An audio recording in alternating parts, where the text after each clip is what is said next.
आत्मज्ञान हो जाने के बाद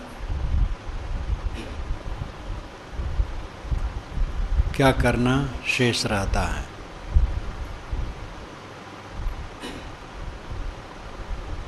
जब मनुष्य को अपने आप की समझ हो गई, स्वरूप का ज्ञान हो गया, मैं देह नहीं हूँ, मैं शुद्ध चेतन हूँ और इस संसार में कुछ मेरा नहीं, कोई मेरा नहीं है, कुछ मेरा नहीं है, मैं किसी का नहीं हूँ। एक संबंध है, गुरुआ संघात है। इस प्रकृति की हलचल में पड़ करके एक संघात है, संबंध है, किंतु कोई किसी का है नहीं। सब जीव अलग अलग हैं, सबकी स्वतंत्रता है और सब अपने कर्मों की गठरी लेकर के चल रहे हैं। दुख सुख भोग रहे हैं, सुख तो कुछ नहीं, दुख भोग रहे हैं।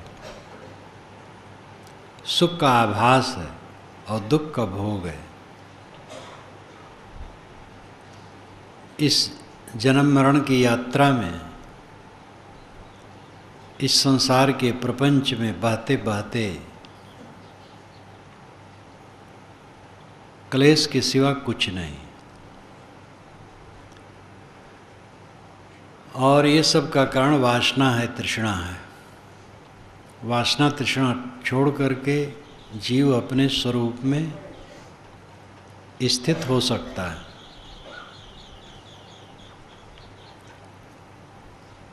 और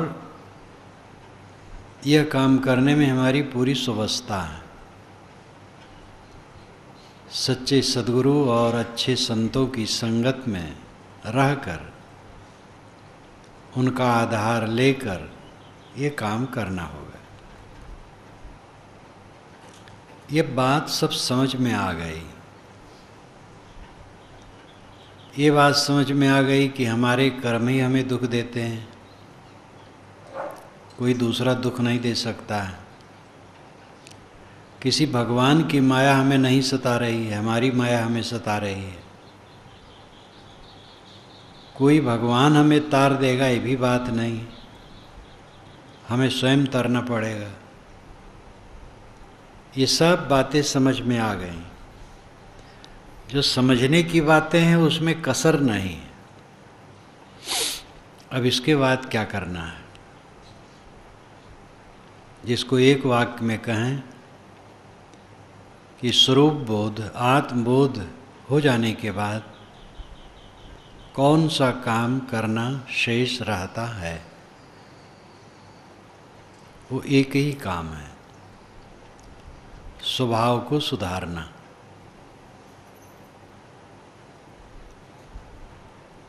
और इसी में मेहनत है। और यही आदमी को कठिन लगता है, क्योंकि स्वभाव के सुधार करने में जो रोड़े हैं वो सब अपने दुर्गुण हैं, आसक्ति है। लेकिन जो चाहेगा वो सुधारेगा।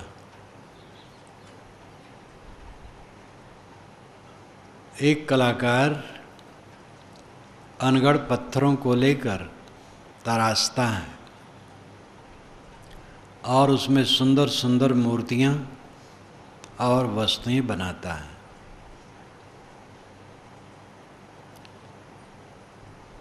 हम अपने जीवन को न तराश सकें, क्या हमारा महत्व है? घमंड तो सबको है। हमारी बुद्धि सबसे बड़ी है।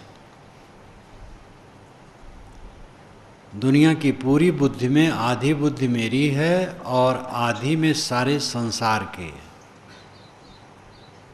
ये घमंड सबको है और इस घमंड के समान मूर्खता कुछ नहीं। जब तक कोई दीन न बनेगा, विनम्र न बनेगा, तब तक अपने को सुधार नहीं सकता है। तरने को है दीनता, डूबन को अभिमान। तरने का रास्ता दीनता है, डूबने का रास्ता अभिमान है। अनादिकाल से डूबते ही रहे, अब जगने की आवश्यकता है। स्वभाव सुधार यही खास काम है। काम, क्रोध और लोभ, ये 3 नरक के द्वार कहे जाते हैं। कहे जाते ही नहीं हैं, तथ्यतः हैं।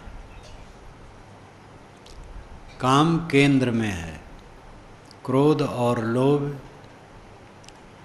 उसकी परिधि में है। काम जब सफल होता है तब लोभ बढ़ता है, और काम जब असफल होता है तब क्रोध बढ़ता है। हमारी कामनाएं सफल नहीं होती तो क्रोध आ जाता है, और कामनाएं सफल हो गई तो लोभ बढ़ जाता है। इसलिए एक काम की धुरी पर क्रोध और लोभ भी नाचते हैं। जो काम को वश में कर लेता है उसके क्रोध लोभ दोनों शांत हो जाते हैं। काम शब्द सुन करके उसका एक ही अर्थ लोग मानते हैं, लेकिन एक ही अर्थ नहीं है। वो तो है ही, मुख्य तो वही है। स्त्री और पुरुष के अंग मिलन की चेष्टा वाला जो काम है वो मुख्य है, वो समुद्र है, और इच्छाएं सरिताओं की तरह हैं। तो वो तो है ही, लेकिन अगर किसी को गुरुवाई की इच्छा हो, गुरुवाई का काम हो, काम है नहीं कामना कि हम गुरु बने, तो पतित हो गया। महंत बने, अगुआ बने, मठ के अधिपति बने, तो पतित हो गए।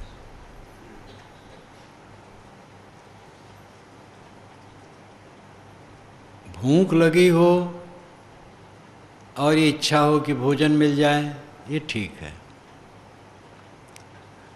तन पर कपड़े ना हो, ठंडी गर्मी सताती हो, कपड़े की इच्छा हो, ये ठीक है।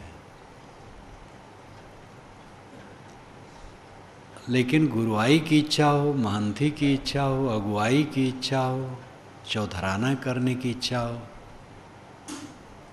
तो ये नरक का द्वार है।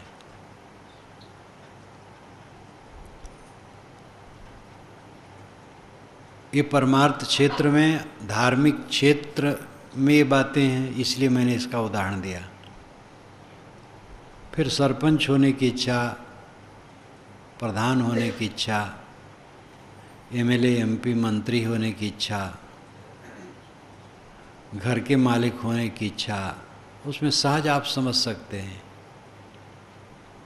जब गुरु बनने की इच्छा नहीं होनी चाहिए तो एमएलए एमपी बनने की इच्छा कल्याणार्थी को क्या होगी? कामनाएं हमें सताती हैं और भटकाती हैं। आप कह सकते हैं फिर एमएलए एमपी कौन होगा? वो तो बहुत हैं, मारामारी करके होने में लगे। यहाँ तो कल्याणार्थी की बात है, जो कल्याण चाहे। उनको निष्काम होने की ज़रूरत है। आप अगर कहें सब निष्काम हो जाएं तब कैसे दुनिया चलेगी? तो दुनिया चलेगी क्या? दुनिया चली चलाएगी, सब निष्काम हो जाएं। न फौज की ज़रूरत, न पुलिस की ज़रूरत। अगर दुनिया से सेना की सत्ता हट जाए और सामरिक साधन न बने, दुनिया का विकास 1 ही 2 वर्ष में बहुत ज़्यादा हो जाए। एक तो राक्षसी प्रवृत्ति है मनुष्य की, उसके कारण हर राष्ट्र बड़ी बड़ी सेना और अस्त्र शस्त्र का प्रबंध रखते हैं। सभी राष्ट्र एक दूसरे को डराते हैं, धमकाते हैं। आजकल तो अरबों अरबों की लागत में अस्त्र शस्त्र बनते हैं, जिसको गिरा देने पर पता नहीं कितने लोग भुन जाएं, जमीन राख हो जाए। ये सब संहारक साधन, विनाश के साधन, ये राक्षसी वृत्ति का ही परिणाम है। देव कहाँ बैठा है?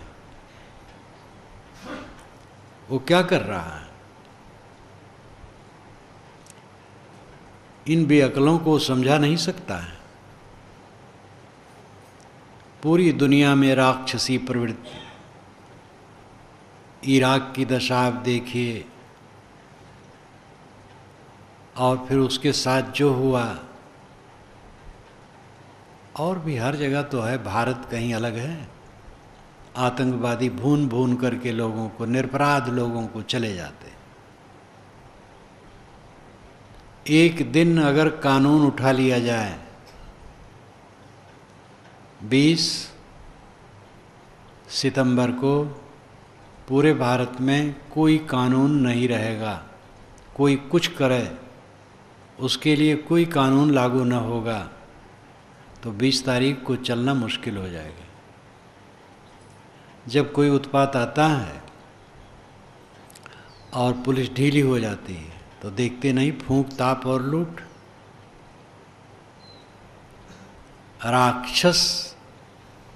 राक्षसी प्रवृत्ति कितनी भयंकर है। इस सब के मूल में क्या है? कामना। अधिक भोग हमें मिले, अधिक पद सम्मान हमें मिले, देह का अहंकार, देह और इंद्रियों के भोग की लालसा, यही सब सारा क्रूर कर्म करवाती है। काम धुरी है, और काम के इर्द गिर्द क्रोध और लोभ नाचते हैं। क्रोध से हिंसा और लोभ से पर सत्व का अपहरण, पराये हक को मारना।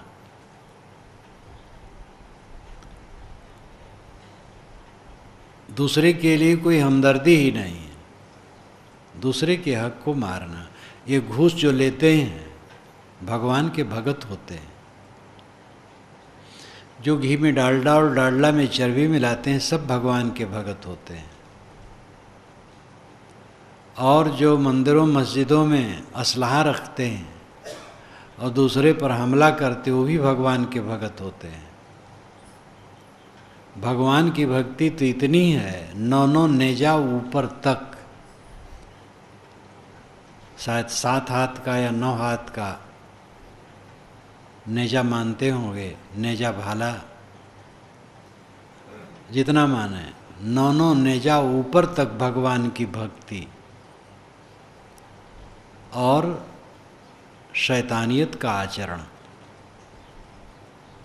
ये इसके मूल में काम है। काम ही मूल था जो रावण ने इतना उत्पात किया था कहानी के अनुसार। क्योंकि लंका वाले कहते हैं कि भारत वालों ने हमारे ऊपर एक रावण थोप दिया। लंका में रावण का कोई इतिहास नहीं, लेकिन कहानी के अनुसार रावण का सारा उत्पात एक काम के पीछे रहा। युधिष्ठिर और दुर्योधन दोनों काम के पीछे लड़े और मरे। जुआ खेल करके विजयी हों, दोनों को कामना थी। ये बड़ी बड़ी कथाएं हैं। अपना जीवन सबसे बड़ी कथा है। अपने जीवन का हमें विश्लेषण करना चाहिए। दूसरे का उदाहरण तो केवल प्रेरणा के लिए है। काम तो होगा अपने जीवन का विश्लेषण करने से। हम अपने जीवन को देखें। समय बहुत काफ़ी बीत गए हैं और स्वभाव में कम अंतर आया है। अपेक्षित सुधार नहीं हुआ है। वही लोलुपता है, जीभ की लोलुपता, चाम की लोलुपता, वही क्रोध का आवेग, वही चिड़चिड़ापन, वही भड़भड़ापन। मीठ नहीं बोल पाते हैं, कोमल नहीं बोल पाते हैं। स्वार्थ की भावना मन में आती रहती है, अभिमान मनोविकार जगते रहते हैं। कब इनका सुधार होगा? कौन दिन आएगा? दुनिया के जो बड़े बड़े संत हुए हैं, उनका काल जो रहा है आज ही जैसा रहा है। आज ही जैसे वर्षा, गर्मी, शरद ऋतुएं रही हैं, आज ही जैसा गर्दा गुब्बार, कीचड़ पानी, हल्ला गुल्ला, राग द्वेष, कला कल्पना रही है। आज ही जैसा सब कुछ रहा है, बल्कि हो सकता है और विकृत रहा हो। पूरा काल जिसको हम सतयुग कहते हैं, त्रेता कहते हैं, वैसे आप ये भी ध्यान दें कि सतयुग, द्वापर, कलयुग, त्रेता इत्यादि का वर्णन ये पुराना नहीं है, ये 2000 वर्षों से ज़्यादा प्रचलित है। वेदों में युग शब्द आया है जोड़ा के लिए, जुआठा के लिए और छोटे छोटे कालखंड के लिए। यजुर्वाण 10वें युगे, 10वें युग में यजुर्वाण बूढ़ा हो गया। 10वें युग, 10वां दशक, जब 90 वर्ष की उम्र बीती और 91 लगा तो 10वां युग है। एक दशक का एक युग। तो युग शब्द छोटे छोटे कालखंडों के लिए वर्णित है। सतयुग, त्रेता, द्वापर, कलयुग, ये चारों युगों का वर्णन वेदों में कहीं नहीं। ऋग्वेद का ऐतरेय ब्राह्मण है, हर वेद का ब्राह्मण ग्रंथ होता है। ऋग्वेद का ऐतरेय ब्राह्मण है जो बहुत प्रसिद्ध है। उसमें चारों युगों का नाम एक साथ आया। कलि शयानो भवति, संजिहानस्तु द्वापरः, उत्तिष्ठम् अस्त्रेता भवति, कृतं संपद्यते चरन्। कलि शयानो भवति, शयानो शयान, आदमी जब सोता है तो कलि है, शय सोना। जब आदमी सोता है तो कलिकाल है मानो। कलि शयानो भवति, संजिहानस्तु द्वापरः, संजिहानस्तु जग गया तो द्वापर आ गया। कलि शयानो भवति, संजिहानस्तु द्वापरः, उत्तिष्ठम् अस्त्रेता भवति, उत्तिष्ठम उठ खड़ा हुआ तो त्रेता हो गया। कृतं संपद्यते चरण, चरण जब वो गतिशील हो गया, चलने लगा तो कृतम सतयुग हो गया। कृतयुग यानी सतयुग हो गया। ये चारों युगों का वर्णन इस ढंग से है, कालखंड से नहीं है। वही आदमी जब सोया है, अज्ञान में डूबा है, मोह में डूबा है तो कलिकाल में, जग गया तो द्वापर में, उठ खड़ा हुआ साधना में लग गया तो त्रेता है, और गतिशील हो गया कल्याण मार्ग में तो सतयुग है। पुराणों में जो कालखंड का वर्णन युगों के लिए है, सब पीछे की कल्पना है। सतयुग में दूध की नदी बहती थी, कोई तकलीफ नहीं थी। त्रेता में, लेकिन उस युग का जब समय बताते हैं तब दास प्रथा थी। जैसे आजकल बैलों का बाजार, घोड़ों का बाजार, हाथियों का बाजार होता है, वहाँ आप जाएं घोड़ा, हाथी, बैल खरीद लाएं, ऐसे मनुष्यों का बाजार होता था। हमारे 10 दास दासी हैं, गुलाम हैं, पैसे की ज़रूरत है, 1-2 को ले जा कर के बाजार में बेच आए। लोग खरीदने आते थे तो पुरुष या स्त्री जिसको खरीदना चाहते थे देखते थे, उसको उठा के चलाते थे, बात करते थे, कपड़े हटा करके कुछ अंगों को भी देखते थे, कहीं चोट दाग क्या है कैसे है, स्वभाव परखते थे, तब दाम लगाते थे। कोई गुलाम है तेज तर्रार सुंदर, दाम ज़्यादा पड़ता था। ऐसी स्त्री है, भोला भाला है, कम बुद्धि का है, कम दाम में खरीदा जा सकता है, टेढ़ा मेढ़ा और थोड़े दाम में मिल जाता है, जैसे गिरा पेरा बैल थोड़े दाम में मिल जाता है। इस प्रकार जानवरों की तरह आदमी को खरीदा बेचा जाता था। पुराणों में आता है अमुक ऋषि मुनि को इतनी दास दासियां दान दी गई, तो क्या वो मशीन में बंद ढलते थे? ये मनुष्य होते थे।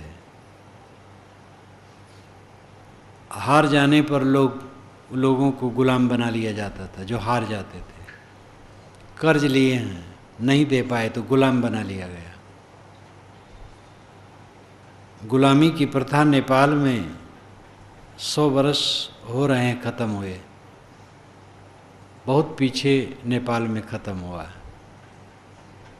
भारतवर्ष में ही पूरा काल में रहा, यहाँ बहुत पहले ख़त्म हुआ। तो जो कुछ गंदगी आज है, इससे बढ़ चढ़ करके भी पहले रही है, कम नहीं रही।